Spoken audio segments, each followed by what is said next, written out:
mga turista ang isang animal show sa Baluarte Zoo dahil sa nakakatuwang tricks na mga inaalaga ang hayop. Ito ang balita ni Brian Evangelista.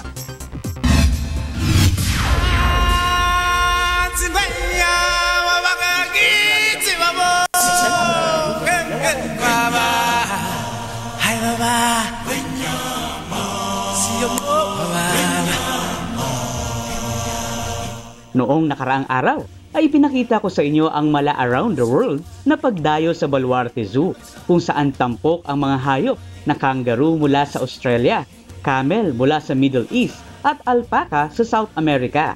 It's time to shine ng mga hayop sa zoo na may kakayahang gumawa ng tricks. Unang magpapakitang gilas ang baboy Ramon na si Porky na mahilig sa painting. Dito sa Baluarte Animal Show, pwede kang maka-encounter kagaya nitong sugar glider. Huwag mo lang silang ihuhulog dahil kawawa naman sila. Kung trip mo namang maka-up close and personal ang bearcat na ito, pwede mo siyang ilagay sa iyong balikat. Ngunit ang sawa na ito ay hindi maaaring buhati ng solo dahil sa haba at bigat nito. Kaya inyong lingkod, nagtyaga na lang sa pinakamaliit na ahas sa zoo.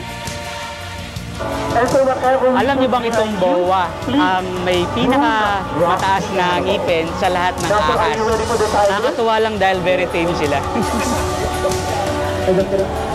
Kaya ang mga dadayo dito, tsak mawiwili dahil sa mga hayop dito na huling-huli ang inyong kiliti. Para pagdating pala ng guest, kung seryoso kami, hindi na masaya yung guest namin. Pero kung kuwela kami, para yung guest namin, mabighani din namin para maging masaya sila. Kaya kasi iba pa rin yung feelings mo pag nahawa kami sa hayop.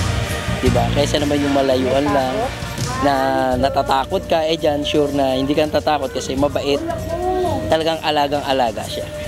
Mula dito sa Baluarte ng Ilocos Sur, Brian Evangelista, UNTV News Worldwide. Teka, baka kainin ako dito.